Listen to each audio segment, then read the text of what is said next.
On peut continuer? Chapitre Gimel, verset Yuddalet.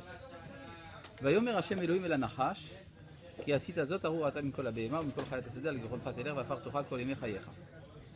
Donc Hashem Elohim s'adressa au Nachash et lui dit, puisque tu as fait ça, tu es maudit de tous les animaux, de toutes les bêtes des champs, et tu marcheras sur ton abdomen. Ve'afar tochal kol yemei chayecha, tu mangeras de la poussière tous les jours de ta vie.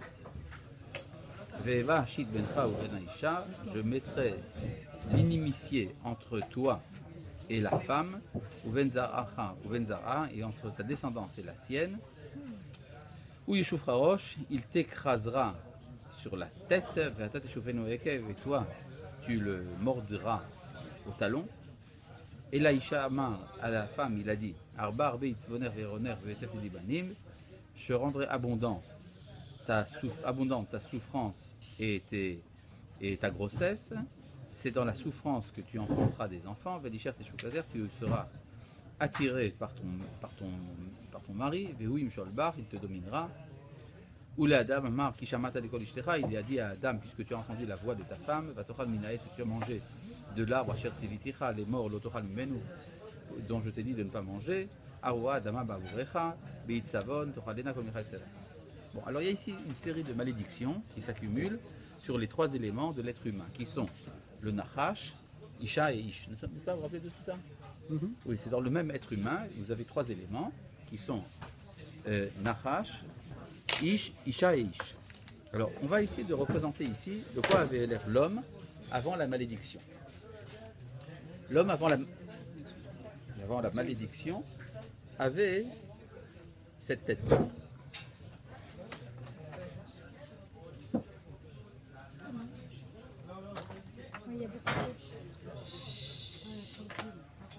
Voilà, ceci représente ce qu'était l'homme avant la malédiction. Vous avez ici donc deux éléments, un qui s'appelle Nefesh et l'autre qui s'appelle Nachash, et tout ceci fait partie du même être humain. Ça Ish représente ici l'intellect inspiré, divin. Isha représente l'élément émotif. Et le Nachash, l'intelligence naturelle. Vous vous rappelez de tout ça? On avait étudié tout ça, je crois, n'est-ce pas? Oui, on avait. Mais donc, qu'est-ce qui se passe avec la malédiction? Mais dans la malédiction, il y a un inversement. C'est-à-dire qu'à partir de maintenant, ce qui va se passer, c'est que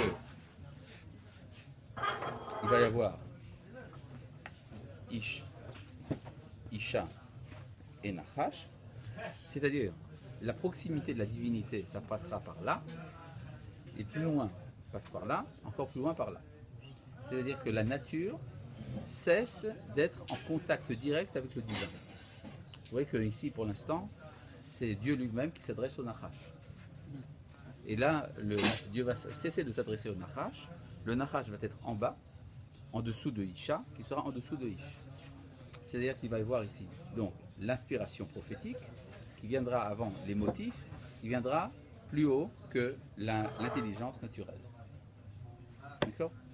Ce qui fait que, à partir de ce moment-là, celui qui va essayer de rencontrer Dieu à travers la nature va tomber dans le paganisme. Le paganisme est devenu possible, la avodah zara, l'idolâtrie. Tout cela va être possible à partir du moment où le Nachash est mis en bas. Vous avez compris le principe? Bon. Sinon, c'était sur un même pied d'égalité. Exactement. Avant, on pouvait connaître Dieu directement à travers la nature, mais ça a entraîné la chute. Et donc, là, il va se passer quelque chose de très important au verset Kaf. Vaikra ha'adam shem ishto Chava, ki hi haïta em kol chai. Et Adam appela sa femme Chava. Comment elle s'appelait auparavant? Isha. Avant, il l'appelait Isha, n'est-ce pas? Donc, on avait vu, il y avait ces trois éléments-là. On peut être Zachar et Nekeva, on peut être Ish et Isha, on peut être Adam et Chava. N'est-ce pas? Comme vous pouvez le voir ici, c'est bien écrit. Il y a une relation biologique, Zachar et Nekeva, il y a une relation intellectuelle, Isha Isha, et une relation de personne à personne, ce qu'on appelle la Neshama. Ça, c'est le troisième niveau. Le péché a été possible parce qu'il n'y avait pas ce niveau-là. Ah, là. C'est-à-dire que le péché a été possible parce que l'homme connaissait sa femme comme un être extérieur, mais il ne connaissait pas sa femme comme étant quelqu'un avec qui on pouvait dialoguer. Il n'y avait pas de personne. Donc le tikkun, la réparation du péché, c'est de lui donner un nom. Elle va s'appeler Chava. Petite question. Pourquoi est-ce qu'elle s'appelle Chava? Ki Aïta Em Kol Chai. Alors comment est-ce qu'on devrait l'appeler? Haya. Chaya. Ça veut dire que son vrai nom, c'était Chaya. Mais c'est devenu Chava. C'est passé de Yudke à Vavke. C'est ça. C'est-à-dire c'est passé de l'idéal à la réalité. À rapprocher du mot araméen, Hivya. Ça veut dire quoi Hivya en araméen? Un bâton? Non. Un arrache? Oui, un serpent. Un serpent. D'accord. Il la serpentise. Oui, il la considère comme un serpent. Oui, c'est-à-dire, le Midrash est comme ça, que Adam Arishon lui a dit, Hivya, Hivya. C'est pas moi qui fais ça.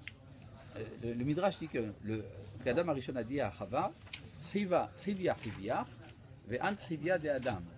C'est le serpent qui est ton serpent et toi tu es le serpent de l'homme. D'accord? Il l'a accusé. Ça fait bien la chronologie qu'on a vue aussi. Ben oui, c'est ça. Ouais. Bon. Qu'est-ce que vous voulez que j'y fasse? C'est pas de ma faute. Hein, c'est pas... Bon. Verset Kafalef. Vaya Hashem Elohim l'Adam ou l'Ishto, Kotnot Or, Vayal Bishem, et Hashem Elohim fit pour l'homme et sa femme des tuniques de peau, il les revêtit. C'est donc pour la première fois que l'homme a un corps. Un corps. C'est quoi la tunique de peau qui revêt l'homme? C'est la vraie peau. Non, le corps. Tout entier, c'est une tunique de peau. C'est-à-dire que jusqu'à présent, tout le récit parle d'un homme spirituel qui est dans le jardin d'Éden, le jardin d'Éden étant un lieu spirituel, et il arrive enfin dans un corps, et c'est là qu'il a donc une tunique de peau. Ça se passe tous les jours dans les maternités. Dans les maternités, il y a une Neshama qui descend du Gan Eden et qui rentre dans une tunique de peau. D'accord? Vous avez compris le principe? On avait étudié ça. Bon, c'est-à-dire que jusqu'à présent, ils étaient nus. C'est-à-dire qu'ils étaient nus, ils n'avaient donc pas de corps. Et comment elle a mangé le fruit? Il était lui aussi immatériel? Que veut dire manger quand on n'a pas de corps? Ça veut dire quoi manger? Faire rentrer de la... Introduire l'extérieur à l'intérieur. Par exemple, quand j'étudie quelque chose, ben je mange. Je mange de la sagesse. D'ailleurs, on dit que l'arbre en question, c'était l'arbre qui donnait la sagesse. Je ne sais pas, j'ai jamais vu une orange qui donne de la sagesse, ni une poire, n'est-ce pas? Au contraire, on peut parfois se ficher de ma poire, mais quand je mange de la sagesse, c'est l'étude. D'ailleurs, c'est ce qui explique ce que veut dire le mot etz. Le mot etz est un masculin du mot etza. Etza qui veut dire une sagesse. En hébreu moderne, ça veut dire le conseil, mais en hébreu ancien, ça veut dire la sagesse. Le mot etza. Ouais. Ouais, ça commence. D'accord. D'où l'expression Ishaya Be'eretz Otz, dans le pays de la sagesse, dit le Malbim.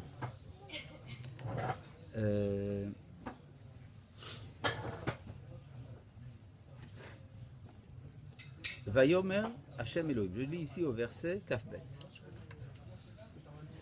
Dieu dit Hen ha'adam haya ke'achad mimennu lada'at tovara. Voici que l'homme devient comme l'un d'entre nous pour connaître le bien du mal. Ve'ata, et présentement, pen yishlach yado. Il y a lieu de craindre qu'il n'envoie sa main. Ve'achal, ve'lakar gam me'etz hachaim, et qu'il prenne également de l'arbre de la vie. Ve'achal v'chai le'olam, et qu'il en mange et vive éternellement. Va'yeshalechehu Hashem Elohim Gan Eden, c'est pour ça que Dieu le renvoie du jardin d'Éden, pour qu'il ne mange pas de l'arbre de la vie. question toute simple, qu'est-ce que ça peut lui faire? On avait vu que si l'homme avait mangé de l'arbre de la vie en premier, il aurait non seulement eu le droit de manger de l'arbre de la connaissance, mais il en aurait eu le devoir. N'est-ce Oui. pas? Une fois qu'on est lié à un contenu de vie, on a un contenu de valeur, les connaissances deviennent indispensables. C'est quand il n'y a pas de valeur que les connaissances mettent à mort. Mais une fois que... Bon, alors c'est dire que le péché du premier homme, contrairement à la tradition chrétienne, n'est pas d'avoir mangé de l'arbre de la connaissance, mais de l'avoir mangé avant l'arbre de la vie. Dans ce cas-là, pour le sauver, Pikuach Nefesh, qu'il mange de l'arbre de la vie. Qu'est-ce que ça peut lui faire à Dieu? Et maintenant, il est en danger de mort. Il mange donc l'arbre de la vie pour s'en sortir. Vous avez compris ma question? Vous avez compris ma question? Rachid répond très bien. Une seconde, vous avez compris ma question? Ma question est la suivante. Si déjà il a mangé de l'arbre de la connaissance, qu'est-ce que ça peut lui faire à Dieu que le premier homme mange maintenant de l'arbre de la vie? Hein? Qu'est-ce que répond Rachid? J'ai deux questions. D'abord, c'est quoi Kechad Mimenu? J'en sais rien. Pour l'instant, j'en suis à une autre question. Mais, Rachid répond. Il dit que si l'homme était immortel, Oui. les briotes, je ne sais pas ce que c'est, l'auraient pris pour une divinité. Les animaux. Je ne sais pas ce que c'est, les animaux, ils ont des Les divinités. atot abriot, acharav, et le Pourquoi mar, briotes? Je ne sais pas. les personnes, les créatures. Le mar à fou et loi. Je sais Peu pas. importe. Ah, d'accord, d'accord. D'accord. Mais donc, qu'est-ce que ça peut lui faire qu'on le prenne pour une divinité? Parce que, non, parce que de toute manière, il aurait mangé de l'arbre de la vie avant l'arbre de la connaissance, ça aurait été Besséder, n'est-ce pas? Oui. Et on ne l'aurait pas pris pour une divinité. C'est parce qu'il a désobéi. Il a désobéi. c'est Et pas alors? grave. Il faut le punir. Vous voulez le punir, mais maintenant il est en danger de mort. Ah ben, il faut le sauver. Puis Koach Nefesh, ça repousse toute la Torah. Il y en a même qui vous diront que Pikuach Nefesh, ça interdit de monter sur le Harabaï, par exemple. D'accord? Alors, ça repousse toute la Torah. Si il va être puni, d'accord, mais il va mourir. Il faut le sauver. Rentre pas dans le projet divin. Mais pourquoi ça ne rentrerait pas dans le projet divin? Au contraire, si Akadosh Baruch Hu, il aime sa créature, ben il va le sauver. Il a mangé de l'arbre de la connaissance, c'était pas Besséder. C'est vraiment très, très vilain. Et maintenant, il faut le sauver. Alors dans ce cas-là, pourquoi l'éjecter du Gan Eden? Moi, je Au crois qu'il contraire. a sauvé. Il a sauvé, il écrit Beyom Acholcha Mimeno Mot Tamut. Oui, Ça veut dire le jour où tu en consommeras, tu mourras. oui, mais il est mort. Il n'est pas mort, il est encore vivant, il mourra beaucoup plus tard. Il Non. a eu une reprise de peine quand même. Non, pas du tout. Il est mort le jour même. Sixième jour, 1000 ans d'achat. Un jour, D'accord, et alors? il a vécu 1000 ans, à peu près. 930 ans. C'est un jour d'achat. Il est mort dans le jour même. D'accord. Un jour, ça suffit. Il est mort le jour même puisqu'il a été le jour même éjecté du Gan Eden. Donc il est mort. C'est quoi mourir? Il a eu encore beaucoup d'enfants après être mort, disons. Oui, bien sûr. Dans sa tombe, il a eu beaucoup d'enfants. Mais non, il a des enfants qui sont nés après. Et si on expliquait que veut dire le mot mourir en hébreu? Met. Par exemple, la Gemara dit que quelqu'un qui est devenu pauvre, ça s'appelle mourir. Oui. Quelqu'un qui est devenu lépreux, c'est une mort, etc. N'est-ce pas? Oui, oui. C'est-à-dire descendre de niveau de vie, ça s'appelle mourir. D'accord? C'est ça mourir. Donc il est mort le jour même puisqu'il est sorti du Gan Eden. Mais j'ai toujours pas compris pourquoi ne pas, au contraire, lui pardonner. Bon, écoutez, c'était pour rigoler, mais maintenant, bon, puisque tu es en danger de mort, mange de l'arbre de la vie. Il n'a pas fait Teshuvah. Il n'a pas fait teshuva. Mais et s'il fait teshuva, Ah, peut-être. Mais ça, mais il ne pourra pas rentrer dans le Gan Eden maintenant. c'est pas écrit. Il est éjecté. La réponse est très simple. Si il mange de l'arbre de la vie après avoir péché, ça veut dire qu'il va rentrer dans l'éternité avec son péché. Donc il ne pourra jamais s'en sortir. Donc pour le sauver, il faut le faire sortir du Gan Eden. Pour qu'il ne mange pas de l'arbre de la vie. Donc il va devoir d'abord mourir, c'est-à-dire arriver dans notre monde. Dans notre monde, il va manger de l'arbre de la vie, et il va après manger de l'arbre de la connaissance. Dans l'ordre. Dans l'ordre. Voilà. Dans le meilleur des cas. Oui, dans le meilleur des cas, mais ça devient possible. D'accord? Il va donc devoir manger de l'arbre de la vie dans notre monde. Une fois qu'il aura mangé de l'arbre de la vie, il pourra manger de l'arbre de la connaissance. C'est bien clair. De l'eau de roche. Voilà, donc c'est ce qu'on dit. Etz Chaim Hila Machazikim Ba. La Torah est un arbre de vie. Donc il va d'abord étudier la Torah. Après il va abonder en connaissances d'ordre général. Et donc il va faire la réparation de son péché. C'est bien ça. Bon. Verset Kaf Gimel. Vaishalechu Hashem Elohim Migan Eden, l'avod et Adama Asher Lukach Misham. Dieu le renvoya du jardin d'Éden pour travailler la terre dont il avait été pris. Vaigaresh et Adam, il renvoya l'homme. Et ici un petit problème, c'est qu'on avait vu que l'homme c'était à la fois le mâle et la femelle, et que d'autre part, il est renvoyé uniquement pour accomplir la malédiction de l'homme, pas de la femme. On avait réglé ce problème la dernière fois, je crois, n'est-ce pas? C'est-à-dire que la femme n'a pas été renvoyée, elle est là uniquement par accident. On avait vu ça, n'est-ce pas? Vayashkel mikeden le Gan Eden, et il installa à l'entrée du jardin d'Éden, à l'abord du jardin d'Éden, et à Kérouvim, les chérubins. Ve'et lahat acherev amitaperet, et le réchauffement de l'épée tournoyante, l'ishmor et derer et tzachaim, pour garder le chemin de l'arbre de la vie.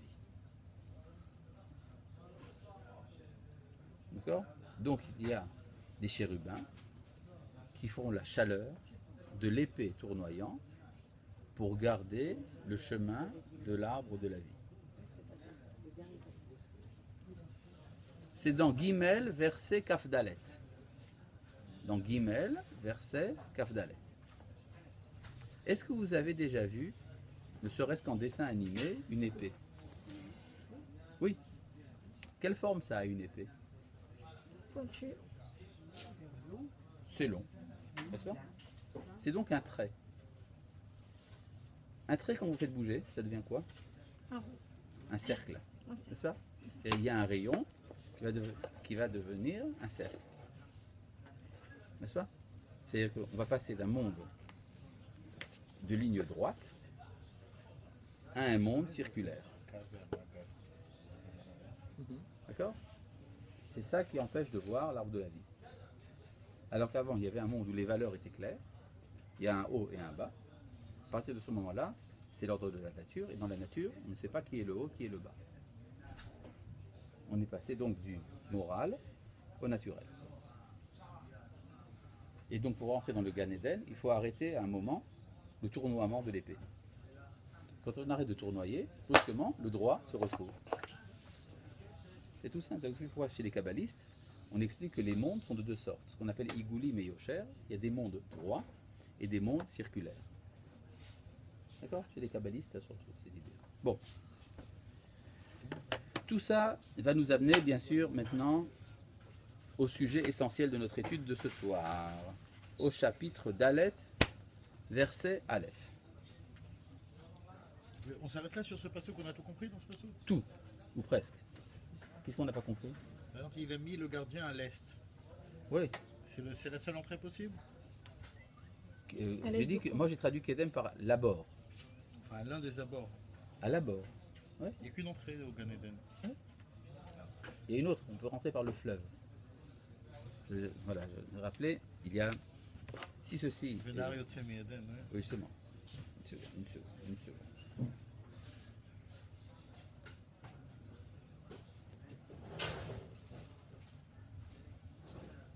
Ceci, oui. Voilà.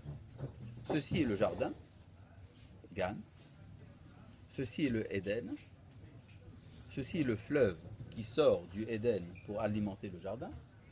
Et là, c'est la porte de sortie. Nous, on est où là? Quoi? Nous, on est là. On est dehors. D'accord? Adam Arishon avait deux possibilités. Soit d'être éjecté par là, ce qu'il a choisi finalement, soit de monter par là. Il aurait pu monter par le fleuve. D'accord? Il ne l'a pas fait. C'est pour ça que la Gemara dit que jamais personne n'a été dans le Éden. C'est pour ça que le mot Éden veut dire pas encore, Adain. Éden, Adain, la même chose. D'accord? Mais est-ce qu'on a tout compris dans tout ce qu'on a vu jusqu'à présent? Certainement pas. Mais nous sommes obligés d'avancer. Et je suis passionnément intéressé à vous enseigner le verset Aleph du chapitre d'Aleph. Veha Adam Yada Et Chava Ishto. Ça veut dire quoi ça? Veha Adam Yada. On va lui dire Adam, mais elle va être. Oui, d'accord. Mais je demande ce que ça veut dire Veha Adam Yada. Non, quand on veut dire il a connu, L'homme, ça veut dire il ça veut dire a qu'il a connu, donc il a eu un rapport Voilà, sexuel. c'est ça Oui. qu'on veut dire. Mais comment vous traduisez ça exactement? Et l'homme Inconnu. connu, a connu Chava, sa femme. Mhm. Mais dans ce cas-là, hein, si c'est vrai, on devrait dire en hébreu biblique Vayeda ha-Adam. En hébreu biblique, le verbe vient avant le sujet. Contrairement à la langue française où le sujet vient avant le verbe. Il y a sujet, verbe et complément d'objet. Soit direct, soit complément d'objet indirect. Mais en tout cas, donc, la forme habituelle, c'est le sujet avant le verbe. Toto va à l'école. Toto, sujet, va, c'est le verbe, à l'école, complément d'objet indirect. N'est-ce pas? N'est-ce pas? Albert mange la pomme, n'est-ce pas? Albert, c'est le sujet, mange le verbe, la pomme, complément d'objet direct. Adam, Yada, et Chava. Oui, mais en hébreu biblique, c'est pas comme ça. En hébreu biblique, c'est toujours le verbe avant. Bereshit bara Elohim. Au début, créa, Dieu. Vaïdaber Hashem el Moshe les morts. D'accord? Vayomer Moshe el Hashem, etc. Donc vous avez toujours le verbe qui vient avant le sujet. Quand le sujet vient avant le verbe, c'est une exception à la norme. Pas à la règle, mais à la norme. Rashi explique qu'à chaque fois que le sujet vient avant le verbe, c'est un passé antérieur. C'est-à-dire, Ve'a Adam Yada, c'est-à-dire, et l'homme avait connu. C'est-à-dire, il l'avait connu L'époque du Gan Eden. Avant, c'est avant le péché. D'accord. Oui, le premier Adam. Qu'est-ce que Rashi vient réfuter? La lecture chrétienne de ce texte. C'est en fait un péché, le péché Oui, charnel. c'est-à-dire que pour le chrétien, Pas de péché. la vie sexuelle est le fruit du péché. Puisqu'il y a eu péché, alors maintenant il connaît sa femme. L'esprit de ce passage. Tandis que ce que nous dit Rashi, et l'homme avait connu. Avant le péché, il avait connu sa femme. C'est-à-dire que c'est un acte entièrement saint. Mais une fois qu'il y a eu le péché, c'est mêlé à la vie conjugale un élément de gêne et de honte qui fait que c'est mélangé au péché. Mais à l'origine, c'est entièrement pur. D'accord? À tel point même que le Zohar dit que s'il n'y a pas de rapport entre l'homme et la femme, pas de rapport conjugaux, il n'y a pas de shrina dans le couple. D'accord? Vous avez compris? C'est exactement le contraire. Et donc, Veha Adam Yada. Or, l'homme avait connu Chava, sa femme. Alors, il l'avait connu où? Au Gan Eden, bien sûr. Quel Adam. Et Rashi va plus loin que ça. Il dit également la grossesse et la naissance. Vataha, elle fut grosse. Vateled Caïn, et l'enfanta Caïn. Le Midrash dit, ils sont montés sur leur lit à 2 et sont descendus à 7. Puisqu'il n'y avait pas encore la malédiction. Donc ils étaient 2 à s'accoupler, Adam et Chava. Ils sont descendus à 7 puisqu'il y avait Adam, Chava, Caïn et sa sœur, Hevel et ses 2 sœurs. Ce qui a donné donc 7 personnes ensemble. D'accord? Quoi, qu'est-ce qu'il y a? C'est de la logique Mathématique. bien sûr. Je ne verrai pas comment est-ce qu'on peut comprendre autrement. En tout cas, donc, il y a. C'est-à-dire que l'origine de la reproduction, enfin, ce qu'on appelle les engendrements, c'est la sainteté même, puisque justement, c'est la réussite de la créature à participer à l'œuvre de la création. Puisque Dieu a créé un homme, Adam, et que l'homme est capable de créer lui aussi un homme, ça s'appelle Ben Adam, un fils de l'homme. C'est quelque chose qui transforme l'homme en égal à son créateur.